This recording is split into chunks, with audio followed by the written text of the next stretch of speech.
tout-puissant, éternel, celui qui s'est révélé à nous à travers ton Fils. Non juste une révélation pour qu'on connaisse, mais une révélation qui nous a sauvés, qui nous a régénérés, qui nous a transformés, qui nous a une espérance éternelle. Christ, le chemin vivant qui est venu nous amener au ciel, sur lequel on marche maintenant, tranquillement, pas à pas, pour se rapprocher de toi chaque jour, chaque événement, chaque situation, on va juste plus se rapprocher de toi. Et ça, c'est glorieux. Ô Père éternel, on s'approche de toi pour être instruit ce soir. On veut se tourner encore une fois vers ces écrits inspirés, la parole de Dieu. Nous voulons regarder les écrits de Paul, cet homme inspiré, et pouvoir être instruit, nourri, dirigé, tous et chacun selon comme bon te semble. Comme toujours, Père, je suis émerveillé du temps que je peux passer dans la parole, le temps que je peux l'étudier, l'approfondir, la méditer, et ensuite pouvoir la partager. Et combien je te prie que tu prends ce 30 minutes, ce 20 minutes, et tu bénisses mes frères et sœurs abondamment. Que c'est un bon arrosage du baignage que j'ai pu faire dans ce texte. Que je puisse adéquatement et clairement pouvoir partager toutes les richesses en quelques minutes et quelques mots. Donc, soit avec mes lèvres, soit avec ma langue, et soit avec les cœurs de mes frères et sœurs pour leur parler directement par ton esprit. Non pas moi, oh, surtout pas moi, mais toi, oh Dieu, parle-leur ce soir. Seigneur, on veut être à tes pieds et on veut être instruit. On veut aussi être changé. On ne veut pas juste être des écouteurs, mais être actifs face à ce que tu dis. Nous préparons à prendre une bonne grande bouchée de ta parole et espérément ça va amener du bien dans notre corps spirituel. Viens fortifier notre homme intérieur, notre nouvel homme, pour qu'il puisse être plus fort, plus actif dans cette vie chrétienne. Amen. Je vous demande bien sûr de tourner dans 2 Corinthiens, le chapitre 8. Nous sommes déjà rendus au chapitre 8, la mi-section du livre. Pas parce que c'est la moitié du livre, mais parce que le livre se sépare en 3 sections. On a terminé la plus grande, 1 à 7, où est-ce que Paul, plus ou moins, il discute et défend son ministère. Et plus tard, au chapitre 10 à 13, il va directement s'attaquer aux faux enseignants et dire aussi aux Corinthiens, vous avez un choix, eux ou moi. Là, c'est clair. Mais entre ça, il y a le chapitre 8 et 9, la collecte. Et quand on s'arrête et on y pense, c'est un peu bizarre. Parce que la fluidité, c'est de 1 à 13, c'est Paul qui défend, Paul qui débat, puis là, ensuite, il arrête et il dit, oh oui, il faut donner l'argent. Puis après, il continue. Ça fait bizarre. Pensez à lire Galates, puis en plein milieu, Paul dit, oh oui, donnez de l'argent, puis après, il continue. Justement, ça fait drôle. Donc, personnellement, mon plus gros débat pendant cette semaine, c'était pas de comprendre le texte, ça c'est assez clair, c'est de savoir pourquoi cette section existe. Qu'est-ce qu'elle fait dans l'Épître aux Corinthiens? Peut-être pour vous, ce n'est pas une question que vous vous êtes posée, mais moi, je trouve que ça l'aide à mieux saisir l'Épître, mieux saisir la pensée de Paul, et mieux saisir même la pensée de Dieu. Donc, voici mes quelques conclusions. Premièrement, on se rappelle que les Corinthiens sont en train de se faire influencer par des faux enseignants qui critiquent Paul. Une des critiques qu'ils font, c'est que Paul, il veut juste profiter de vous autres. Donc, ce serait normal que les Corinthiens soient à un point où ils sont un peu moins chauds à l'idée de donner de l'argent à Paul. C'est pour ça que de long en large, il prend 2 chapitres pour leur dire « Non, vous devez donner ». En plus, on voit plus tard dans le chapitre 8 qu'il va carrément dire « C'est pas moi qui vais venir chercher l'argent. » Il va y avoir Tite, il va y avoir des gens de vos églises à vous pour vous montrer que ça n'a pas rapport avec moi, ça a rapport avec le fait d'aider les gens. Donc là, ça commence à faire plus de sens pourquoi Paul l'a inclus, parce qu'il est encore en train de se défendre en parlant de la collecte. Ça a encore rapport avec sa personne, son ministère. Mais pourquoi Dieu l'inclut? Parce que c'est pas juste Paul qui parle aux Corinthiens, c'est Dieu qui parle au monde à travers l'histoire. Donc, pourquoi est-ce que Dieu trouvait bon, en plein milieu de cette défense de Paul, de dire « Ah, il faut parler de la collecte. » Et j'ai réalisé que les chapitres 8 et 9, en réalité, c'est le plus grand passage qui parle de comment on utilise nos dons, nos richesses, nos biens en tant que chrétiens. Pensez-y, combien d'autres passages vous connaissez aussi grands qui incluent au moins 2 gros chapitres complets? Galates, non. 1 Corinthien, pas vraiment. Et ainsi de suite, il n'y en a pas. Pourtant, on sait que Dieu a quelque chose à dire sur la façon qu'on utilise notre argent. On n'a qu'à penser aux Juifs qui avaient 3 dîmes à donner, puis il y a beaucoup de détails sur qu'est-ce qu'ils devaient donner. Il y a peut-être des petites sections à travers les épîtres, mais quelque chose d'aussi complet que 2 chapitres entiers qui va vraiment en détail sur comment un chrétien devrait agir avec leurs finances, moi, je ne la connais pas. Et c'est pour ça que ça fait plus de sens que Dieu prendrait le temps ici de dire « Je vais vous expliquer qu'est-ce que je veux de vous ». Surtout le chapitre 9, il en parle beaucoup, mais on n'est pas encore rendu là. Comme j'ai dit, ce n'était pas une question que vous avez, donc on va passer outre. Notre passage ce soir, c'est les versets 1 à 5. C'est de cette façon que Paul va introduire ce sujet de la collecte. Et c'est qu'encore une fois, Paul va chercher à toucher les cordes sensibles des Corinthiens en faisant la manipulation inspirée. Bon, c'était pas un beau terme. On va dire à la place, il veut influencer les Corinthiens à faire le bien. Parce que c'est ça qu'il cherche à faire. Ça le ramène plus à une notion qu'on est capable d'accepter. Ça paraît plus beau que dire manipulation. Mais aussi, ça le ramène à notre niveau. À cette idée que des fois, on veut influencer les gens autour de nous à faire le bien en touchant les cordes sensibles. Un peu comme quand t'enseignes, disons. Oui, c'est vrai, j'utilise justement des idées, des façons de me présenter pour vous amener vers qu'est-ce qui me semble clairement être le bien, pour vous donner qu'est-ce qui semble clairement être le mal. C'est ça le prérogatif de l'enseignant. Mais passons par-dessus l'enseignant, pensant aux parents. À part si vous avez des enfants parfaits, je ne pense pas que personne ici va lever la main, vous avez peut-être déjà eu des situations où vous essayez d'influencer vos enfants à prendre une bonne décision lorsqu'elle prendre une mauvaise décision. Touchant peut-être un peu leur code sensible. Encore là, peut-être vous avez des enfants parfaits, puis ça peut arriver. Mais juste en cas vous n'êtes toujours pas d'accord, j'ai un exemple pour vous que je suis en train de lire dernièrement. Je suis en train de lire l'autobiographie de John G. Paton. C'est un missionnaire qui est allé auprès des cannibales, auprès de ces sauvages dans les îles autour de l'Australie. Et au début, ils l'ont bien reçu, mais ça a pas pris beaucoup de temps qu'ils n'ont pas voulu de lui. Et carrément qu'ils voulaient le tuer. Donc, il fallait qu'il sauve pour sa vie. Mais un des missionnaires, lui, il ne voulait pas quitter. Il s'est embarré dans sa chambre, puis il a dit, moi, je vais mourir ici. En faisant ça, il voulait dire aussi que sa femme, qui, elle, se sauvait, allait être veuve. Donc, M. Paton a dit, si toi, tu restes, moi, je reste, et je meurs avec toi. Donc, si je meurs, c'est ta faute. Puis Dieu ne va pas compter avec toi, parce que ça va être ta faute que je meurs. Et là, on entend ça, puis tu dis, manipulation, ça. Mais on comprend qu'il a essayé de ramener cet homme à son bon sens. Ce qu'il faisait, ce n'était pas la gloire de Dieu, c'était illogique. Et donc, il a dévoré sa porte, puis il a quitté avec M. Paton. C'est ça que je veux dire par influencer les gens à faire le bien. À réfléchir sur, peut-être c'est pas une bonne idée, qu'est-ce que tu vas faire. Et c'est ça que Paul encore veut faire auprès des Corinthiens. En prenant une sandwich théologique. Je sais, mes termes sont bizarres. Mais à ce point-ci, vous commencez à me connaître, donc c'est pas si pire. Considérez les versets 2 à 4 comme la viande. C'est délicieux, c'est nourrissant, mais en soi, sans le pain, c'est juste de la viande dans une assiette. Il faut les morceaux de pain du verset 1 et 5. Et quand on parle de théologie, on parle de l'œuvre de Dieu, il faut quelque chose qui soutient. Ce n'est pas juste des principes et des exemples à suivre. Il y a Dieu dans ça qui est important. C'est ça que Paul va nous montrer. Vous allez mieux comprendre lorsqu'on va lire le texte, justement, les versets 1 à 5. Nous vous faisons connaître, frères, la grâce de Dieu qui s'est manifestée dans les églises de la Macédoine, au milieu de beaucoup de tribulations qui les ont éprouvées. Leur joie débordante et leur pauvreté profonde ont produit avec abondance, de riches libéralités de leur part. Ils ont, je l'atteste, donné volontairement selon leurs moyens, et même au-delà de leurs moyens, nous demandant avec de grandes instances la grâce de prendre part à l'assistance destinée aux saints.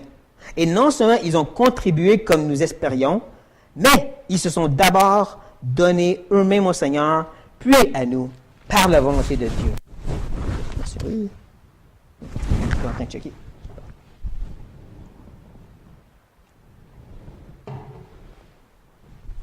Tout de suite en partant, nous voyons que Paul veut vraiment l'attention des Corinthiens sur l'exemple des Macédoniens. Parce qu'il dit, nous vous faisons connaître. Il fallait que je vous présente cette situation. Quand on s'arrête, on y pense, ça fait bizarre. Il aurait pu commencer chapitre 8 tout de suite en disant, Corinthiens, il faut donner. Plus ou moins ce qu'il va dire à partir du verset 6. Il va leur rappeler qu'ils ont une collecte à ramasser, puis il faut qu'ils donnent. Mais après, avant ça, il dit, attends une minute, il faut que je vous donne un exemple. Pourquoi? Parce que je vais toucher vos cordes sensibles. Parce que je vais vous montrer un exemple à suivre. Lorsqu'on regarde le contexte historique, on comprend mieux qu'est-ce que Paul fait. La province de la Macédoine était excessivement pauvre, surtaxée par leur gouvernement, surtout dans le temps de Paul, justement. En plus, la Macédoine inclut des églises comme Philippe, Thessalonique puis Bérée, qu'on sait qui étaient sévèrement persécutées. On peut le voir ça dans Actes 16, Actes 17 et même dans l'Épître aux Thessaloniciens. Ils ont passé une grosse, dure vie et c'était une jeune église. Et ça, comparé aux Corinthiens. Quand tu regardes 1 et 2 Corinthiens, tu te rends compte tout de suite, ils ne semblaient pas être persécutés, ces gens-là. Ça ne fait pas rapport à aucun des problèmes qu'ils avaient, eux autres. Il y avait d'autres sortes de problèmes dans l'Église, mais la persécution, Paul n'en parle pas, hein? Il ne va pas de continuer de persévérer parce qu'il n'y avait pas de problème à Corinthe. En plus, c'était une ville excessivement riche, parce que c'était une place de commerce, parce qu'il y avait des sports olympiques excessivement importants. Ils étaient très riches. Donc, ils ne souffrent pas, ils ont plein d'argent. Paul dit, vous pouvez donner beaucoup plus, surtout quand je vous compare aux Macédoniens. C'est ça qu'il cherche à faire ici. Il veut leur montrer un exemple vraiment à l'opposé pour les provoquer. Et avant de leur donner cet exemple, il faut qu'ils comprennent d'où ça vient, la grâce de Dieu, la source, d'où ça commence, le point de départ, toujours et avant tout, la grâce de Dieu qui s'est manifestée, qui était à l'œuvre, qui était actif auprès des églises de Macédoine.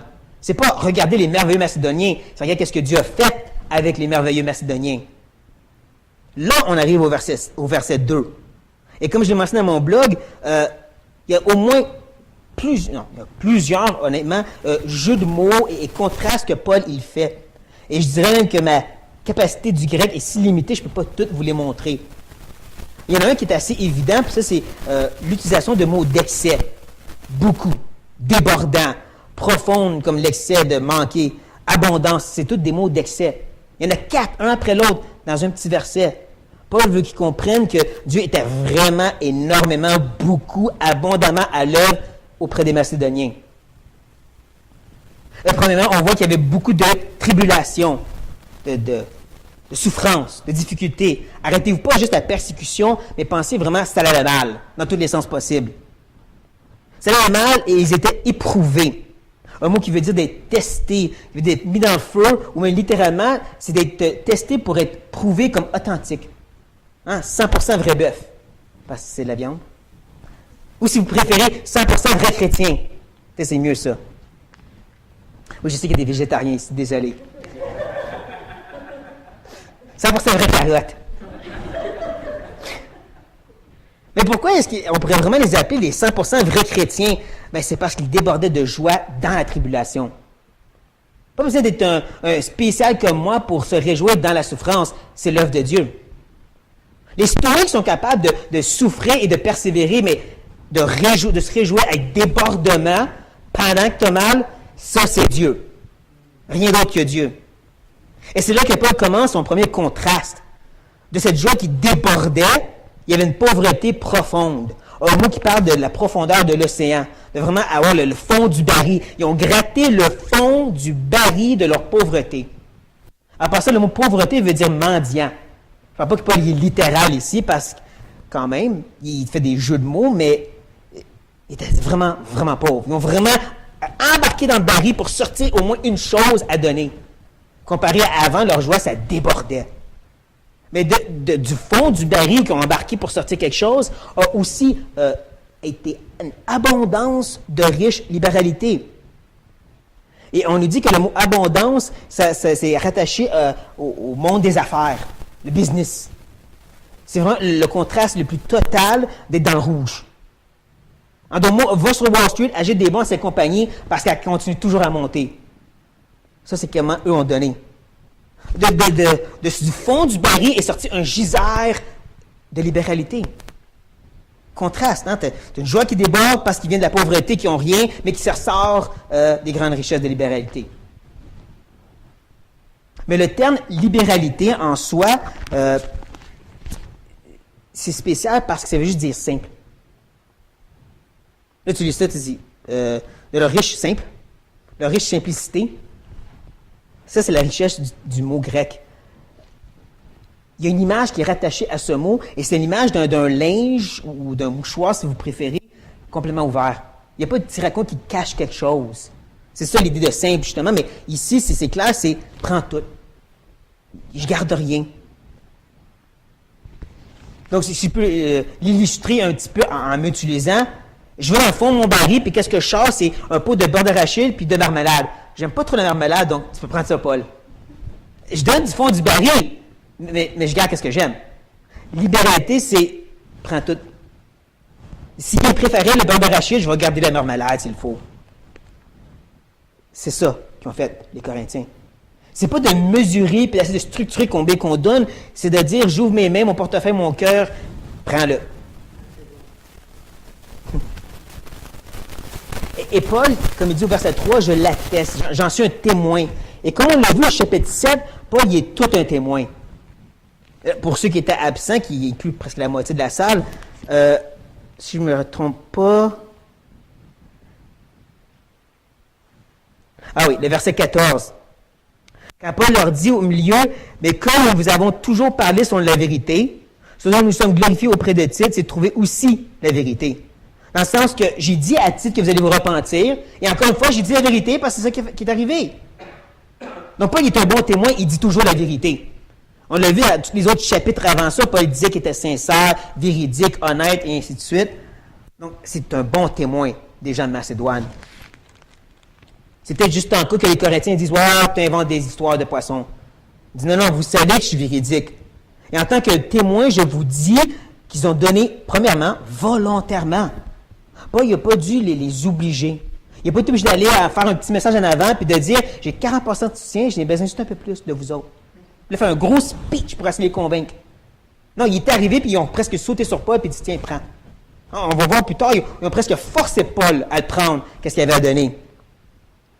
C'est pas par obligation, c'était volontairement qu'ils ont donné selon leurs moyens et même au-delà. Ça, j'aime ça au-delà parce que ça me fait dire que c'est pas toujours vrai que tu peux donner ce que tu n'as pas. Parce que les Macédoniens n'avaient rien puis ils ont quand même donné. Ils ont même été au-delà de rien. Je sais pas qu'est-ce qu'ils ont fait, ils ont enlevé le fond du baril même, mais ils ont donné au-delà. Ils ont donné qu'est-ce qu'il n'y avait pas. Comme la veuve qui a donné ses deux petites pites dans le tronc. Et comme Jésus nous dit, c'est qu'est-ce qu'elle avait pour vivre cette semaine, ce mois. Sagement, ça ne fait pas de sens. C'est pas être un sage économe, tu ne peux plus vivre. Non, au-delà. Ça me rappelle une histoire que j'ai déjà mentionnée, peut-être vous en rappelez, peut-être pas. Mais ça rapporte avec un jeune homme qui préparait être un jeune pasteur, et il avait juste 300 $ pour le mois. Et il y avait une famille. Mais Dieu lui mettait à cœur, ce 300, tu donnes aux missionnaires de l'Église. Sa femme, même chose, Dieu lui mettait à cœur, tu donnes 300 aux missionnaires. Oui, mais sagement, je ne peux pas parce que j'ai des enfants à nourrir ce mois-ci. La DPJ va s'en mêler, on pourrait dire. C'est pas biblique, c'est pas acceptable, mais Dieu lui met à cœur, tu le donnes aux missionnaires. Donc, finalement, il s'est rendu au missionnaire, il lui donne l'argent, il lui explique tout. Et là, le missionnaire lui dit, justement, ma mission vient juste de m'appeler, il faut que je parte maintenant, j'ai besoin de l'argent. Mais je n'ai déjà fait une grosse épicerie, puis je ne peux pas l'utiliser. T'as vu-tu? Ce jeune homme, ce jeune pasteur explique qu'il y avait pour au-delà de 300 $ d'épicerie et d'épicerie. Donc, il est allé au-delà et Dieu est allé au-delà. Pas nécessairement qu'on cherche à avoir plus, mais c'est juste de dire d'être prêt à donner plus. C'est ça d'avoir les mains ouvertes. C'est ça l'exemple des Macédoniens. Et c'est même pas encore fini. Parce qu'ensuite, Paul ajoute, ils ont demandé, ils ont exhorté. Pas dans le sens de supplier quelqu'un, mais dans le sens de vraiment, je t'oblige. Je t'encourage fortement à ne pas faire ce mal-là. C'est ce sens-là d'exhorter. Là, il ajoute même aussi des grandes instances, supplications. Paul, je te suggère fortement de prendre l'argent. Non, s'il te plaît, prends qu'est-ce qu'on te donne. Et c'est là que c'est un peu plus difficile dans le grec. Parce que la fin du verset 4 est plus saccadée, dur à traduire et même beaucoup plus simple. Plus ou moins, ce qu'il dit, Paul, c'est qu'il voulait participer à la grâce et la communion dans le service. Et même là, j'ai ajouté des mots pour essayer de faire plus de sens, mais c'est ça qu'il dit, Paul, à la fin. La grâce, la communion dans le service. Mais en même temps, ça fait du sens. Les Macédoniens avaient reçu une grâce ineffable de Dieu qui était en train de déborder d'eux autres. Ça se rendait jusqu'à Jérusalem par l'entremise du service de la collecte. Et par ceci, il participe à la communion universelle du corps de Christ. La communion, la grâce par le service. C'est ça que Paul parle. Quelque chose de vivant comme ça. Et je loue Dieu que présentement, je suis en train de vivre exactement de quoi Paul parle. Encore une fois, c'est tangible pour moi, ce verset. Parce que je suis parmi vous les mercredis soirs et les dimanches, je suis à Charlesbourg. Je vois l'œuvre de Dieu en train de se manifester dans différentes églises de différentes façons. Je pense même que nos frères et sœurs qui vont à notre assemblée, qui savent exactement de quoi je parle. Ils voient le dimanche l'œuvre de Dieu d'une façon, ils arrivent ici, ils voient une autre œuvre de Dieu. Je pense que si les garçons seraient ici pour encore nous en parler beaucoup plus que qu'est-ce que je peux vous dire, parce qu'ils l'ont vu de partout, eux autres.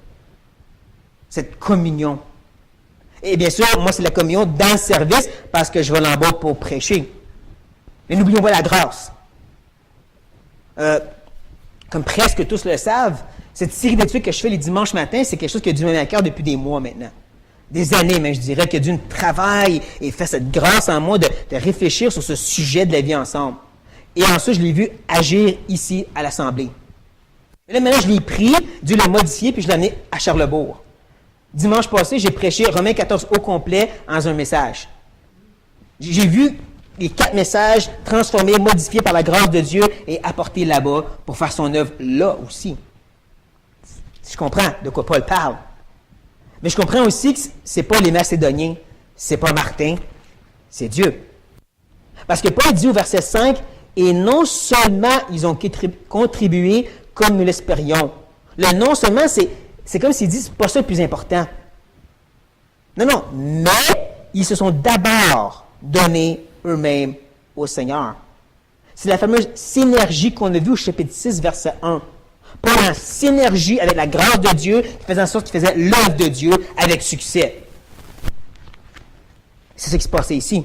Les Macédoniens s'impliquaient, participaient à la grâce de Dieu qu'ils avaient reçue pour participer à cette communion universelle. Ils sont donnés à Paul, puis à nous, mais ça, c'est par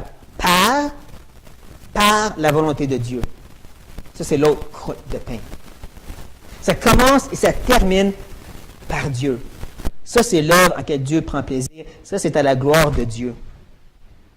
Dernièrement, j'écoutais un message où est-ce que le pasteur disait que Dieu prend plaisir lorsqu'on a une motivation, un désir de servir Dieu, puis on essaie de faire des bonnes œuvres pour lui, dans le Seigneur, bien sûr, là, en tant que chrétien. Et peut-être ça sonne correct pour vous, et moi, ça faisait des petites cloches. Parce que c'est pas juste on est motivé à faire le bien, c'est Dieu nous motive à faire le bien. C'est ça qui rend gloire à Dieu.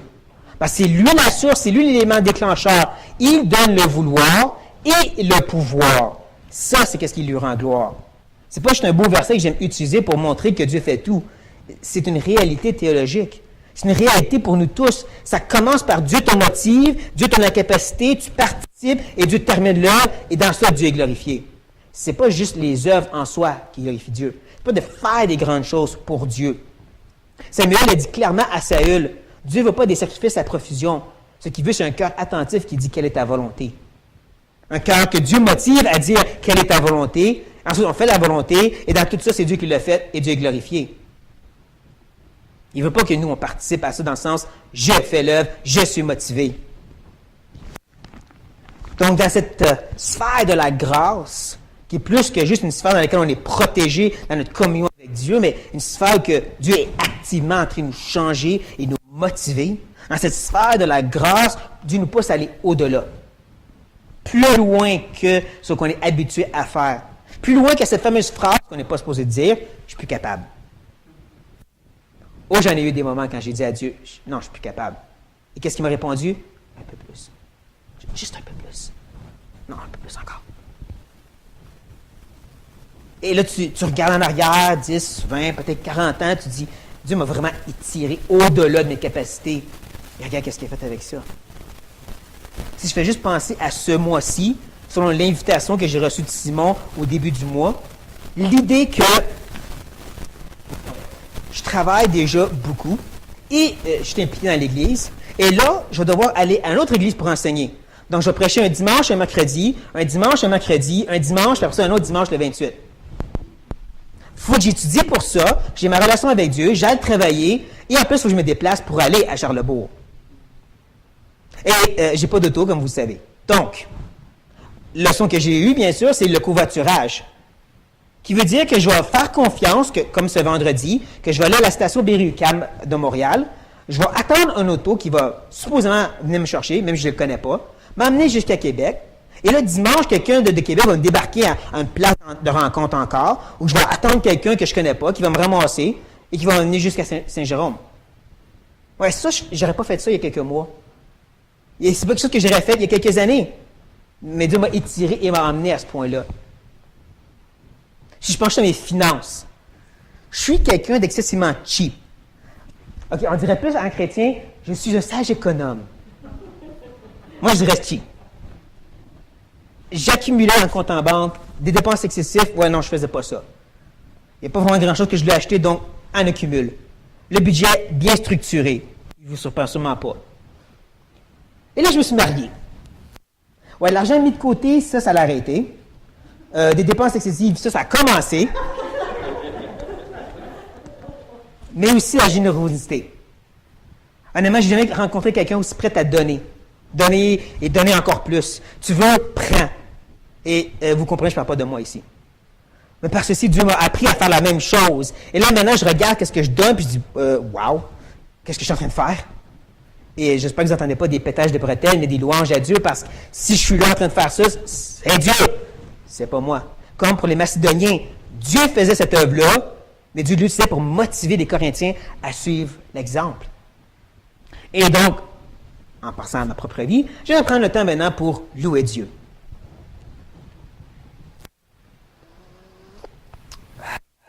Oui, Père éternel, c'est vraiment remarquable à quel point tu es prêt à nous étirer toujours plus loin. Où est-ce qu'on pense qu'on n'est plus capable? Et là, tu nous emmènes des lieux plus loin. Des centimètres et des mètres, des kilomètres plus loin, littéralement. Toujours en train de nous pousser au-delà de nos capacités, au-delà de donner. Même quand on n'a plus rien, tu le prends quand même. Parce que le but, c'est pas qu'on réussisse ou on accomplisse, mais c'est qu'on meure. Ça ne peut pas être plus clair, portez votre croix. Et donc, Père, tu nous pousses et tu nous pousses. Et par ceci, tu accomplis ton œuvre. C'est glorieux. C'est vraiment incroyable. Qu'est-ce que tu fais avec nous? Où est-ce que tu nous apportes? Comment tu nous transformes à chaque année, à chaque décennie? Où est-ce que tu nous amènes ultimement à l'image de Christ? Pas juste à une transformation instantanée à la fin de la vie, mais présentement, jour après jour, année après année. Merci, mon grand Dieu, que tu fais cette œuvre dans nos vies et tu fais cette œuvre dans la vie des autres qui deviennent des exemples pour nous, comme les gens de Macédoine. Nous voulons regarder leur exemple. Nous voulons voir des gens qui n'avaient rien et qui donnaient de rien qu'ils avaient. Et dire, nous aussi. On va ouvrir nos mains, nos cœurs, nos comptes en banque, notre vie entière. Et quand on n'a plus de dire, prends mon vêtement. Peut-être que tu peux le vendre pour quelque chose. Mais c'est plus que juste donner. C'est toi à l'œuvre dans nos vies. C'est ta grâce puissante dans laquelle on embarque dans ce courant et on se laisse transporter et emporter exactement où tu nous veux, au point culminant. Et dans tout ça, on voit ta gloire se manifester. Et c'est à ça qu'on veut s'attendre et c'est à ça qu'on veut regarder. Toujours plus, Seigneur. Que notre cri soit vraiment toujours plus. Amen.